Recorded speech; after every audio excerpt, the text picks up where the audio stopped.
Hello అండి, నేను మీ నాగభూషణం. జరిపాగడను అతుక్కోవడం కోసం జరిపాగడ మొత్తం ఇలా సాదుకున్నానండి. ఇలా సల్లు మొత్తం సాదుకున్న జరిపాగడకు ఒక దారాన్ని వేసుకుంటున్నానండి.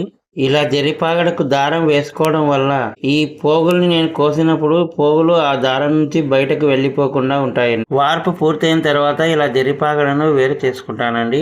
ఇలా జరిపాగడను వేరు చేసుకున్న తర్వాత 16 చీరల దాకా తోడికచ్చుకున్న జరిపాగడను ఈ పాగడలకు అతుక్కుంటానండి. ఇలా అతుక్కోవడం వల్లనే చీర తయారవుతుంది. చూస్తున్నారు కదండి, ఇది మొత్తం వేస్తే దీని పేరు జరిపాగడని అంటారండి. కోసుకున్న జరిపోగులు వేరు కాకుండా ఇలా దారాన్ని బిగించుకుంటున్నానండి.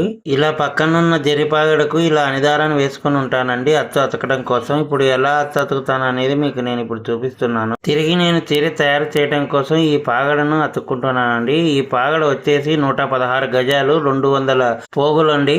ఈ పోగులు మొత్తాన్ని నేను ఈ పాగడకు అతుక్కుంటున్నాను. మా చేనేత కార్మికుడు ఒక చీరను తయారు చేయటం ఆషామాషి విషయం కాదండి. దాని వెనుకల ఎంతో కృషి పట్టుదల ఉంటాయి. ఇలాంటి మా నేత కార్మికులకు కాస్త సపోర్ట్ చేయండి.